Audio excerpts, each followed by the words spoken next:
कक्षा 6 विषय हिंदी इकाई 6 न्याय।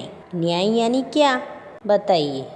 न्याय यानी जो बात सच हो उसे साबित करके जिस व्यक्ति को हम लोगों के समक्ष सच साबित करते हैं, उसकी सच्चाई का सामर्थ्य करते हैं, उसे न्याय कहते हैं। मित्रों, अदालत किसी झगड़े का निपटारा करते समय सबूतों पर ध्यान देती है। सबूत न मिलने पर वह सही न्याय नहीं दे पाती। ऐसे मामले में सूझबूझ ही काम आती है। इस कहानी में एक चतुर लड़का अपनी सूझबूझ से एक व्यापारी को सही न्याय दिलाता है।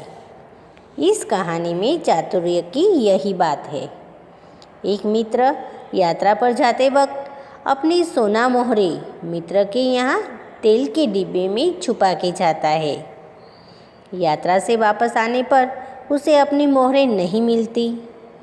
वह काजी से फरियाद करता है। अंत में हसन नाम का एक लड़का अपनी चतुराई से सच्चा न्याय करके अली ख्वाजा को मोहरे वापस दिलवाता है। यह रोचक कहानी न्याय और बुद्धिमत्ता की एक झलक हमें यहाँ पे न्याय इकाई में देती है। अब हम इस कहानी को देखेंगे। पुराने ज़माने में इराक की राजधानी बगदाद में एक व्यापारी रहता था। नाम था उसका अली ख्वाजा।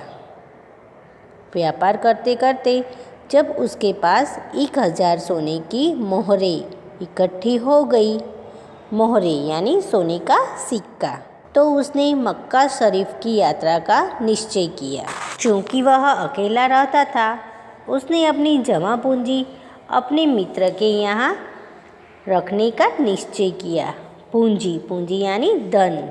उसने क्या सोचा कि मैं अकेला रहता हूँ तो मेरी यह जो जमा पूंजी है उसका ख्याल कौन रखेगा। यह सोचकर उसने क्या किया, जो अपनी जमा पूंजी थी वह उसने अपने मित्र के यहाँ रखने की सोची। यात्रा के खर्च के लिए उसने 500 मोहरें अलग रख ली। उसने क्या किया, जो उसके पास मोहरें थी उसमें से उसने 500 मोहरें अलग रख ली, जिससे वह यात्रा का खर्च निकाल पाए। फिर एक घड़े में बची हुई मोहरें डालकर तेल भर दिया। उसने क्या किया, जो मोहरें उसके पास बची थी उसमें उसने इस मोहरों को एक घड़ी में डाला और उसके ऊपर तेल भर दिया। अली ख्वाजा पड़ोस में अपने मित्र वाजिद के घर गया। उसको अपनी यात्रा के बारे में बताया और कहा, यह तेल का घड़ा मैं आपके घर रख कर जाना चाहता हूँ।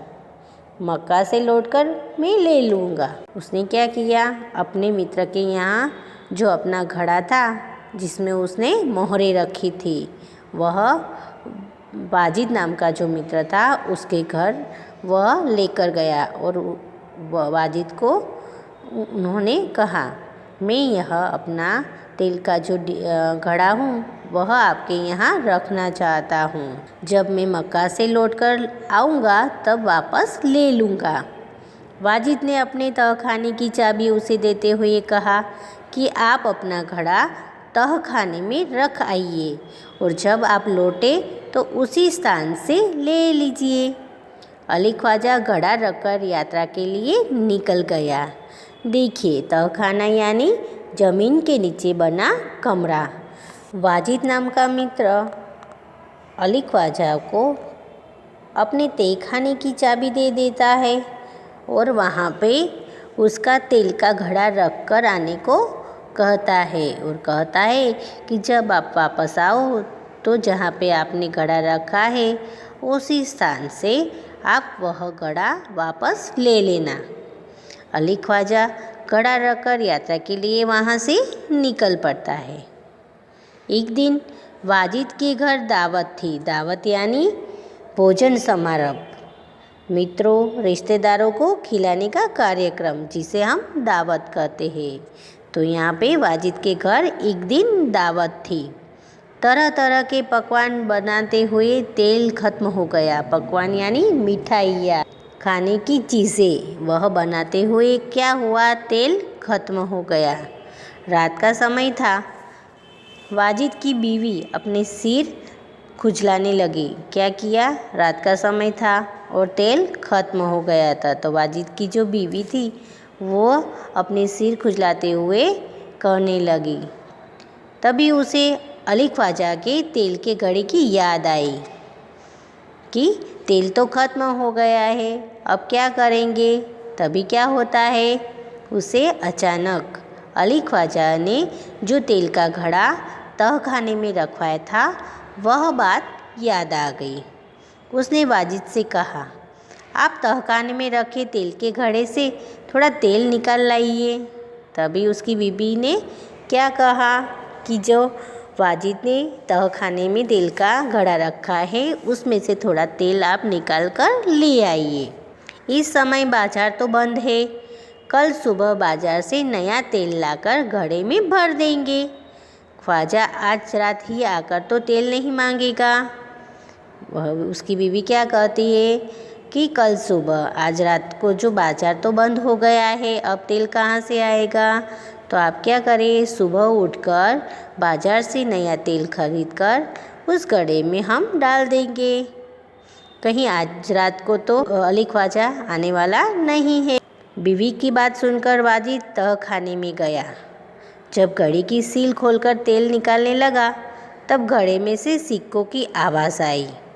उसे लगा कि घड़े में तेल के नीचे कुछ है। सील यानी ठप्पा, मुहर, जिसे सील करते हैं। यहाँ पे सील खोलकर तेल निकालने लगा। कौन तेल निकालने लगा, वाजिद। तभी उसे घड़े में से तेल के नीचे कुछ है ऐसी आवाज़ यानी सिक्कों की आवाज़ आने लगी। इसीलिए उसने दूसरे बर्तन में सारा तेल निकाल लिया। उसने क्या किया, जब घड़े में से सिक्कों की आवाज़ आने लगी तो उसने क्या किया, वह सारा तेल दूसरे बर्तन में निकाल लिया।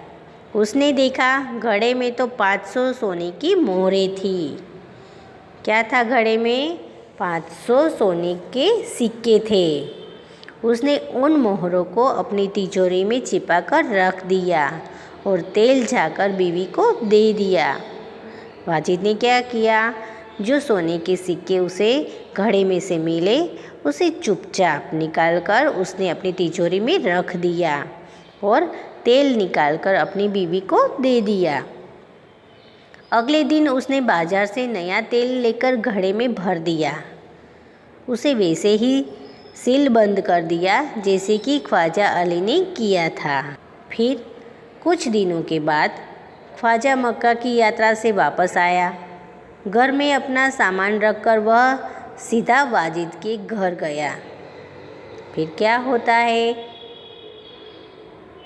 अली ख्वाजा है वह मक्का की यात्रा से वापस आता है तो उसे क्या याद आता है, सबसे पहले उसे अपने सोने के सिक्के यानी मोहरें याद आती है।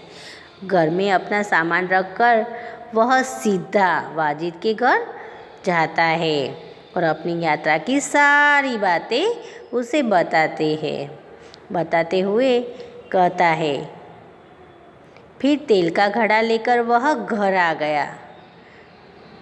वह अपनी मक्का की सारी बातें बताकर फिर अपने तेल का जो घड़ा उसने तहखाने में रखा था वह लेकर वह घर वापस आता है।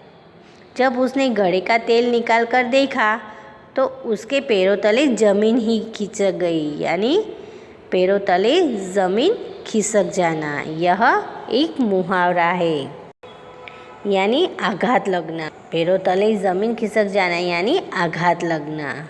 यहाँ पे अली हुसैन को आघात लगता है। मैं कैसे मान लूँ कि उसमें सोने की मोहरें थी जो अब नहीं है।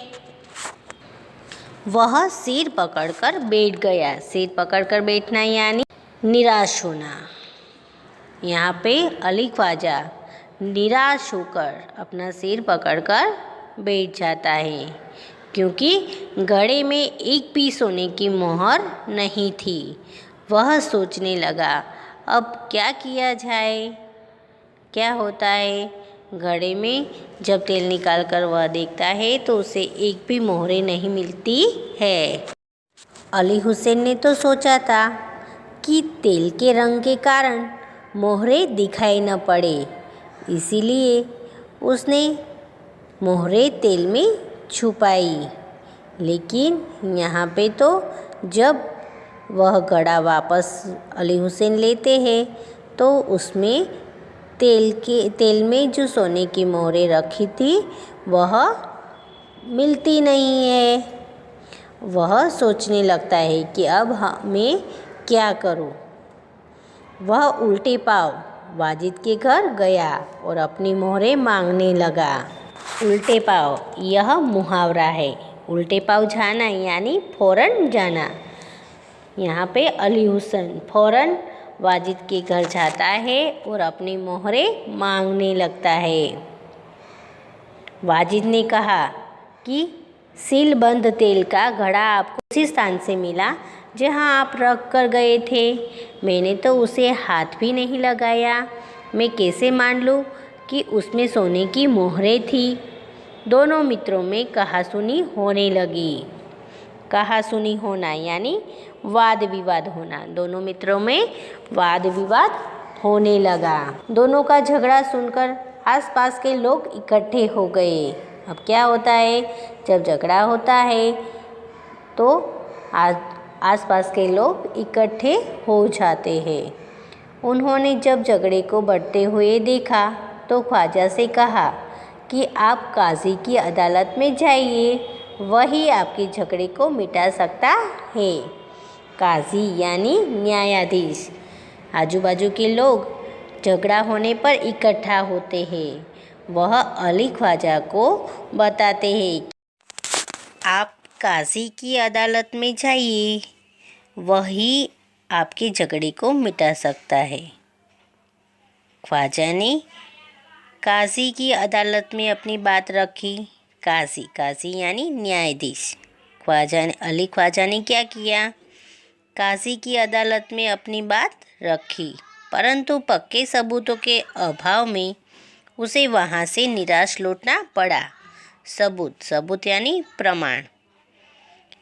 अली ख्वाजा के पास अपनी सच्चाई का प्रमाण नहीं था, तो प्रमाण न होने के कारण या प्रमाण के अभाव के कारण उसे वहाँ से निराश यानी दुखी, हताश होकर लौटना पड़ा। तब उसने बगदाद के खलीफा के यहाँ अपील की और न्याय मांगा। खलीफा यानी पैगंबर का उत्तराधिकारी, जिसे खलीफा कहते हैं। अली हुसैन उसके पास गए और अपील यानी निवेदन की। क्या निवेदन किया कि उसे सच्चा न्याय मिले, यह निवेदन किया। खलीफा ने उसकी अपील स्वीकार कर ली।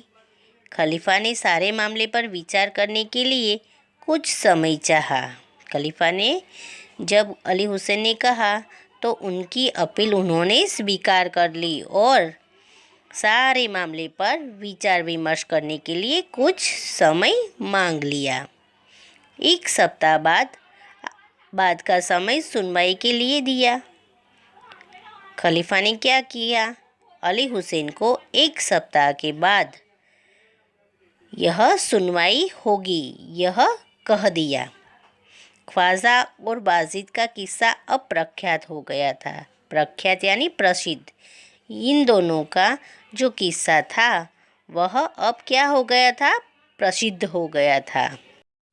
खलीफा एक दिन अपना भेष बदलकर शहर में घूम रहे थे। भेष यानी वेश, पहनावा। खलीफा अपना पहनावा बदलकर शहर में घूम रहे थे। तभी उन्होंने कुछ लड़कों को न्यायालय का खेल खेलते हुए देखा। वह छिपकर उनका खेल देखने लगे। उन्हें लगा कि जो लड़का न्यायाधीश बना है बड़ा समझदार है। वह जिस तरह न्याय कर रहा है बिल्कुल ठीक है। इसीलिए उन्होंने उस लड़के को अपने पास बुलाया और उसका नाम पूछा। लड़के ने कहा, मेरा नाम हसन है। खलीफा ने कहा, मैंने तुम्हारा खेल देखा, तुम बहुत समझदार हो, कल हमारे दरबार में आना। क्या होता है, खलीफा वेश बदल कर शहर में घूम रहे होते हैं। तभी एक लड़की को न्यायालय का यानी न्यायाधीश का खेल खेलते हुए देखते हैं। वह खेल में जो लड़का है हसन, वह योग्य न्याय करता है। यह देखकर वह खुश हो जाते हैं और उसे बुलाकर कहते हैं कि मैं तुम्हारा खेल देखा, मुझे पसंद आया, तुम बड़े समझदार हो, तो तुम कल हमारे दरबार में आ जाना। यह उन्होंने हसन को कहा। मित्रों, आगे आप सोचिए कि इस कहानी में आगे क्या होगा। तो यहाँ तक हमने न्याय कहानी देखी।